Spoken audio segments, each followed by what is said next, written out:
and welcome to ITG Daily. Scott, can you imagine if we started the show that way? Dude, that would be awful. I had a teacher once it was grade 7, and my teacher was like this monotone personality. Dude, it made for like the longest experience ever that entire year. It was brutal. You know what, folks? Welcome to ITG Daily, the show that brings you the hottest in gaming news. That's right. We got the fire today, Scott. It's going to be a great show. You can always join us live over on twitch.tv/the official ITG, as well as YouTube at ITG. But if you can't join us live, hit us up later inside the game.ca podcast services, TV streaming networks around the globe. Scott, coming up on today's show, EA held its first quarter financial briefing, leading to some beliefs that Star Wars Jedi Survivor will not be coming later this year. Yeah, we kind of wondered about that one, didn't we? Yeah, we had questions. But we had a lot of questions, and we got more questions too about Mortal Kombat 12. That will not be announced at this year's Evo either, dude. But we got some good news yet, Scott. We're not done, as a re-reveal of Dead Island 2 could be coming in Q4. Rumors, my friend, the rumors. That is big news for me, if true. But it's such a tease because it was already revealed once. Well, that's just it, right, man? Let's get started. But before we get started, of course, you can follow us over on the official ITG on Twitter. If you want to follow me, Artistic Gamer 28. If you want to follow Scott, it's Tough Savage. Scott, let's kick it, buddy. It's EA hints at a Star Wars Jedi Survivor launching after March 2023. This is over at Games Radar. Star Wars Jedi Survivor might be launching later than we initially believed, if EA's latest comments are anything to go by. Yesterday, on August 2nd, EA held its first quarter financial briefing, in which CEO Andrew Wilson fielded questions from investors and analysts. When the CEO was asked about the possibility of the company's unannounced Q4 title being Star Wars Jedi Survivor, Wilson seemingly poured water on the idea. Quote, "I'm just wondering if, since you've announced Star Wars Jedi Survivor, do we assume that, therefore, this isn't the Star Wars game, or should we not assume anything?" Dude, that is a twisted up question, I gotta be honest. Yeah, you can tell there was a lot of feeling and question behind that. Wow, right? Yeah, this comes from an analyst over at Cohen Company. Weird. That's a weird terminology, but he came back around and said, "I think the advice would be to assume anything, or not to assume anything," end quote. That was from Andrew Wilson himself. So really, it doesn't sound like we're getting Star Wars Jedi Survivor at all after that convoluted question. Dude, if that would have been the opportunity to go, yeah, and then hype everybody up, but right, decidedly different. That's unfortunate. When you're in an investor's call, dude, it's like, okay, here's our roadmap, here's our plan, and here's why you should get excited, because you're investing in our company. And then when they're like, nah, I wouldn't assume much right now. It's just kind of like, why not? That's the biggest thing. Yo, there is a Northern Nerdcast. It's like 99 cents to see release dates. I had to hold in a good reaction to that one.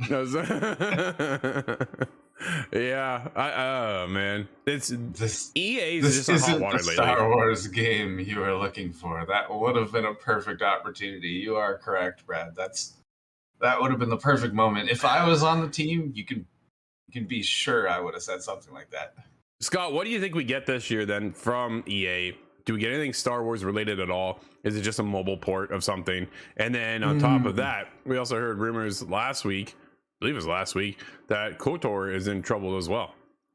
Yeah, this makes me suspect that we're not going to see new Star Wars yet, because the KOTOR thing was something I was really hoping for, and I thought that was moving along swimmingly, but apparently not. Yeah, it seems they've run into some issue. Yeah, so I would expect maybe something mobile, but I feel like we probably would have heard about it by now. And just being Star Wars, the gravity of that kind of name, but something that they drop in advance of Jedi Survivor to kind of reinvigorate the hype.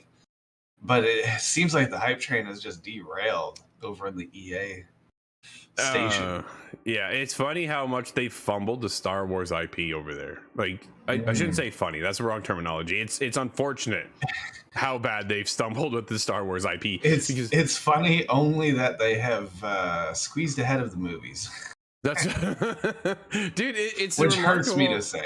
It's remarkable that they still even have the ability to carry that license over there. I think is more shocking than anything right now. But I think there's a lot of saving grace thanks to Respawn with Star Wars Jedi Fallen Order, right? Like, that really turned around the tides over there. But when you had Amy Hennig over there, and as well as Jade Raymond working on Star Wars IPs that you just scrapped altogether, like, yo, are you kidding? How do you do that? There must have been. I'm curious as the reasoning, and then as of late, they've taken more backlash with single player games and their opinion on that one, right? Like, it's just one misstep after another seems to get them in hot water with fans of not only Star Wars but of EA titles as well, and it's just not looking good as a company. That, dude, again, like, it's just EA is one of the most hated companies around in the video game space, and just they have such amazing titles over there and developers over there. Respawn, BioWare, like, man, they have opportunities, but no, Bobby is not running that company too, Brad. That is no, I haven't heard anything in that kind of category happening over at EA, which is great because no company deserves that. But no, it's just unfortunate. How do you save the public perception? If you're EA, what do? Do you have to bring out 1313? Do you have to purchase that first of all from some studio that has it on the back shelf somewhere? They've got to get out in front. Like, okay, Andrew Wilson's there and says don't assume anything, which is understandable. Like, the trailer states 2023, but you know, first quarter is kind of what I think a lot of people were expecting, hoping for 2022, not happening. 2023, okay, cool. January, February, March, right? Well, now it's coming even later. So how early did they show Survivor, Scott? Yeah, this is something we talked about a while back now, maybe a year ago, where does it benefit to drop a trailer too early and then or too short and then you have to move the date? There's a middle zone there, but this is just not hitting that middle zone. Well, the other side of it too, though, is you reveal what you're working on so that you can pull investors in, right? That's it. Hey, we're working on this. Take a look at our concept here, and this is where we're starting to move forward. And then all of a sudden, investors come in and go, "Yeah, I want a piece of this," right? And then that's where all this money starts kind of pooling in and allowing Respawn and the other developers over at EA to get their games accomplished and things like that. But at the same time, man, you've got the gamers, us as a community, looking to see what's next. And sometimes if you showcase too early, we get in the case of Beyond Good and Evil or even Skull and Bones now, even with that release date, right? It's just kind of what's going to happen. And then high expectations keep ramping up, and then they fizzle off by the time launch comes because what we see isn't really what we thought we were getting in the first place, or it's just been so long that everybody's moved on to other things. So, but dude, it's Star Wars. Like, how do you... I have a lot of background noise. Sorry about that. Oh, it's all good. Yeah. Holiday season. They're catching back up. We had a holiday here in Ontario. Yeah. It was, dude, what'd you do on your holiday? I worked. It was excellent, which is kind of the complete opposite of what's supposed to happen.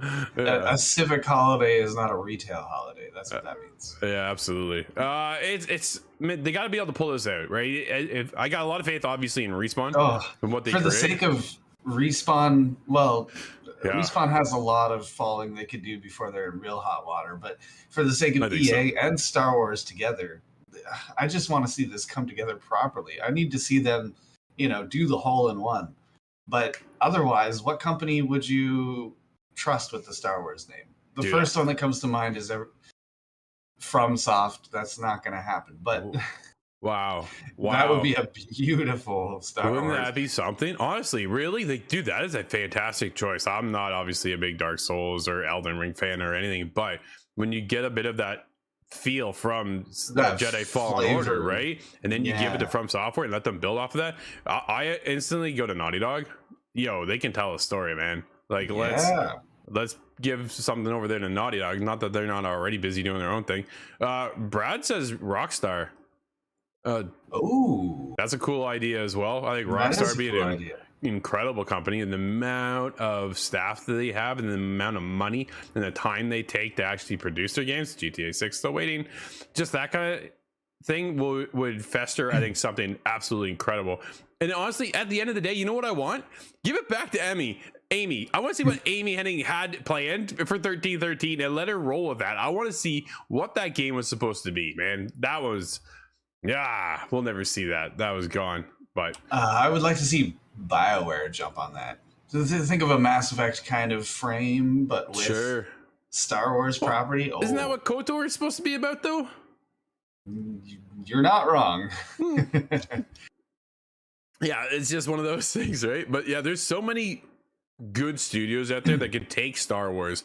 And it's funny how Disney is kind of starting to go out and, you know, give certain IPs to certain studios and let them branch off from that. We see Insomniac's running away right now with Spider-Man, and they're going to be carrying into the world of Wolverine. And you got to be careful when it comes to this, because you don't want fans of Star Wars to be tainted. And then you got to make sure that it comes out swinging at full potential. I'm not certain there are any pure fans of Star Wars left anymore. I say that I'm obviously on the negative side. Scott, before we get any more hot water, buddy, let's move over to Mortal Kombat 12. Won't be announced at E3 2022. Claims none other than himself. Ed Boon, the big guy, comes from Jordan Midler over at VGC. Ed Boon has claimed that the next game in the Mortal Kombat franchise won't be announced as part of the upcoming EVO 2022 championship event. No, that's not what I want to hear. Exactly, man. I wanted to see what's happening here. In that tweet, quoting an article from IGN, the man who has been behind the franchise since its inception said, quote, except Mortal Kombat. Sorry, end quote. This is referencing to an article suggesting that the developers behind Street Fighter, Mortal Kombat, Tekken, and Guilty Gear are all expected to make announcements during EVO 2022. Apparently, Ed Boon says otherwise. That's just that takes a lot of the excitement out of there. Now, does this transition to Injustice? Well, okay, so that's the thing, right? They've been going back and forth. There is still a missing Injustice, isn't there? There absolutely is, because you would think instead of getting Mortal Kombat 12, because our most recent experience from NetherRealms is Mortal Kombat 11. And granted, how you feel about that game missing certain characters is one thing, but at the end of the day, it was a Mortal Kombat game, and then from there, they typically would go over to Injustice. So this would put us on to Injustice 3, because since Injustice came out, it was Mortal Kombat, then Injustice, then back to Mortal Kombat, and then over to Injustice 2, and then we have Mortal Kombat 11. So if it goes back and forth like it usually would, we would expect more or Injustice 3 and not Mortal Kombat 12. But getting a little deeper into the article, Johnny Cage, who appears in the game, has also announced that they're working. He's part of the next iteration of Mortal Kombat. So there was a little bit of a slip there. That was several months ago. Exactly. Kind of spilled the beans. So there's got to be Mortal Kombat 12 in development. But do they? Is NetherRealm, Scott? Are they big enough, you think, to work on two games at the same time? Like they certainly could be by now, but I think they've kind of remained a smaller studio by design, which I think is really smart, to be honest. That's a good idea in my opinion. I do like having a tight, neat little studio to work around versus Mortal having Kombat hundreds and hundreds of thousands of employees. Dude, what do we do with Mortal Kombat 12? Because I know you're interested. I'm also. Scorpion's going to be in there. That's not in danger, but I'm just recently became aware of the character everybody thought was in Mortal Kombat 2, Red Robin. I hope we get Smoke Cyrax, Nightwolf, and Red Robin in Mortal Kombat 12. I want it to be like Ultimate, like Smash Brothers was. Well, that's where I was heading. Honestly, at this point, I really want that Smash Brothers Ultimate experience for Mortal Kombat. Like, don't make a Mortal Kombat 12, make a Mortal Kombat Ultimate, and then give us everybody that's there. And then you can drop Sora into this game. Fatality. There's a huge opportunity right there for everybody to come around. But dude, that's a ton of work, right? You'd really probably have to ramp up your studio a little bit more. And those who've been at NetherRealm for so long, they have this little click of how everything works and how everything runs and the fighting mechanic behind things. They're always innovating and moving Mortal Kombat forward. which is just so exciting for me. But after so long, I think that's one of the reasons why they switched from Mortal Kombat to Injustice, is to spice things up, move into a different realm, right? And when you get into with DC and some of the characters over there, I really, honestly, I'd love to see NetherRealm work on a Marvel fighting game. Yeah, that would be amazing. Oh man, it'd be incredible. You have Spider-Man, Hulk, Iron Man all fighting each other. Like, yeah, there's Marvel versus Capcom back in the day and all that. No.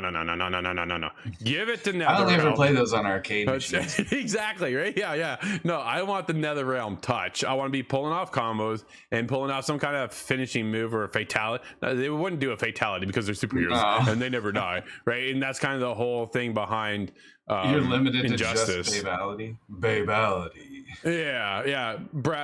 Your Doom guy says MK versus DC too. Sorry. I get, I could go for it, right? You could do Mortal Kombat versus Injustice, Scott. Yeah, that would work really well, right? In my opinion. Oh man, there's so many opportunities. And now, Injustice too, was there? That was way before Jared Leto's Joker, wasn't it? Yes, because that would add a lot more spice to it. Although Mark Hamill is the best Joker there ever was, right? Yeah, it's hard to get away from that one, man. Like, dude crushed it. So, that's the one I grew up with on TV. So it'll always be that way. Yeah, everybody has their fan favorite. Yeah, we should do a list of the best Jokers and rate those. Nate and I were talking last night about rating a couple other things. Yeah. We should just do entirely the Batman series. Chill out. That's my favorite one. That's so bad. Oh man, I think that's why I like it. All right, we're moving I'm on. rounding the bend on 30, guys. I'm rounding out of this conversation. Dead Island 2 re-reveal planned for Q4 2022. According to our sources, it looks like Dead Island 2 will be re-revealed in late 2022. This comes from Tom Henderson over at Triad. Scott, why do you take this one? This is Tom, don't mess with my heart. Yeah, take it away, Scott. Tom Henderson writes, sources with knowledge of the plans surrounding Dead Island 2 have said that the game is likely to be re-revealed later this year, although an exact reveal date of Dead Island 2 was not provided.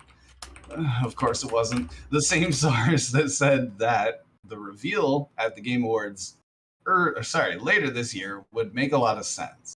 It's understood that the next installment will have a big focus on cooperative play, with several play sessions at Dam Busters focusing on the feature. In addition, it also has been suggested that the cast is completely new, with 5 to 6 new characters coming to the game. Sources with knowledge of the plans surrounding Dead Island 2 have said that the game is likely to be re-revealed later this year, although an exact reveal date was not provided. Yada yada. Right? Yeah. Oh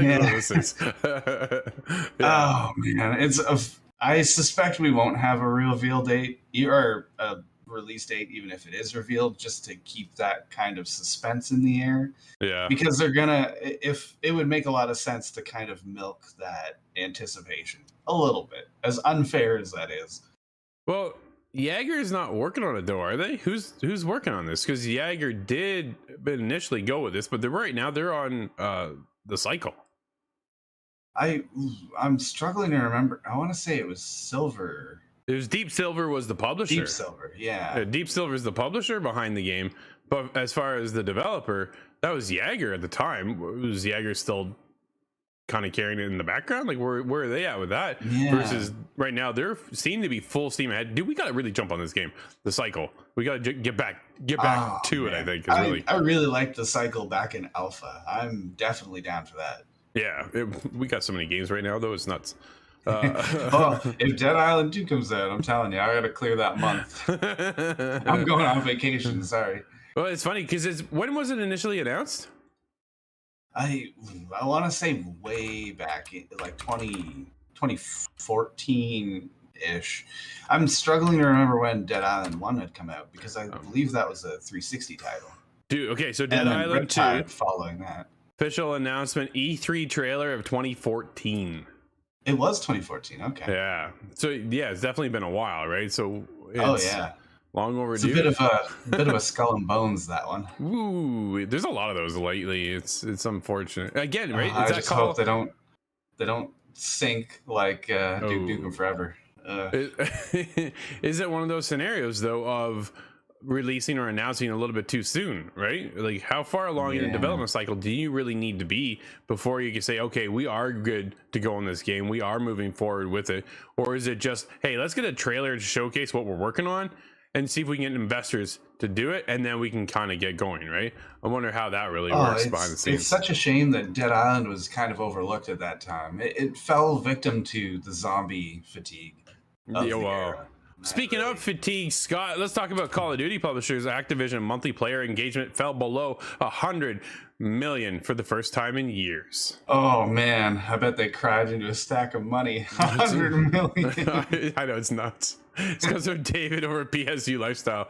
That is triple our country's population. Man. Across this variety of releases, Activision reports its monthly active users fell below 100 million for the first time since 2019, after peaking at 150 million active players in March 2021. It was down to 94 million as of June 2022. The publisher's Q2 earnings report also expect active users to go back up later on this year, as we can expect another major Call of Duty title later this year in Modern Warfare 2. Yep. Scott. Oh, that's definitely going to spike everything back up. Modern Warfare 2 is going to return. Everybody in my generation played Modern Warfare 2 all through high school, or at least the second half of high school. Sure. Those are where LAN parties were born. Those are oh man. Those are the first LAN parties I ever took part in. But it is such a ginormous release that I have no doubt these numbers will soar way back. Yeah, I'm not too worried about Call of Duty, honestly. No. Like, yeah. Well, what if they're locked behind exclusivity? That doesn't matter. It'll still spike. It will not matter. No. You can release that on the Switch alone, and it'll still spike. Can anything stop Call of Duty? I think only Call of Duty can stop Call of Duty. If they fall on their own sword, if they try an Infinity 2 or Infinite Warfare 2, although those games are looked at more favorably as time goes on. Well, the newest one, Vanguard, wasn't really what people wanted, right? Like, it was kind of one of those things, but people still play it because it's Call World of Duty. at War 2. If you're going to go back to World War 2, give me World at War 2, because that game was the best Call of Duty ever made. I'll debate anybody. There you go. Northern chimes in real quick and says, EA just apologized for the comment about single player games. See, this is what we talk about with EA, man. There's a reason why they're not a well-liked company. It's just nuts. They even said that in the first place. I think it was a big focus group kind of experiment. We'll put some bait out there and see what they say. Okay, single player, we're definitely getting single player games going. Yeah. Scott, we've talked about it for years, though, at this point, with Call of Duty getting this Call of Duty fatigue. Often something I've experienced within the world of Assassin's Creed, when you get year after year after year release, and then you take a bit of a break, take a year off, maybe even two, and then come back. Will Call of Duty ever take a year off? I think I had read there was rumors that 2023 is going to be clear. They're not going to release a Call of Duty that year. But I immediately go, well, what is the next one then? Do we go back to a Cold War or a Black Ops? Yeah. But in 2024? Dude, I love Black Ops. They could put a year between all of them. They could put 2 years between all of them. And I don't think the series would suffer at all. And I don't think the game quality would either. I don't think so. Yeah, I don't. Honestly, I don't think they're going to stop. They say they might be taking a break here. And I think if they do take a break, I wonder if it's because maybe Xbox and Microsoft had some sway in that. Say, hey, guys, let's take a year off, perhaps.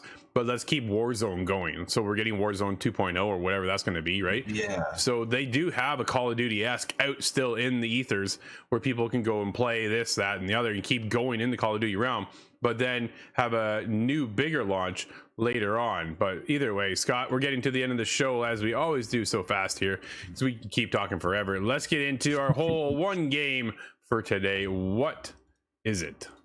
We have South of the Circle, and that is releasing on the Xbox One, XS, PlayStation 4, 5, Nintendo Switch, and PC. And you can also check out our review over on ITG Reviews, where we have that, and InsideTheGame.ca. But Scott, just like that, everybody, this has been ITG Daily, the show that brings you the hottest in gaming news. You can always join us live at 11 a.m. Eastern over on twitch.tv/the official ITG and YouTube at ITG. But If you can't join us live, hit us up later inside the game.ca podcast services and TV streaming networks around the globe. Until tomorrow, I'm Drew. That's Scott. We'll see you inside the game.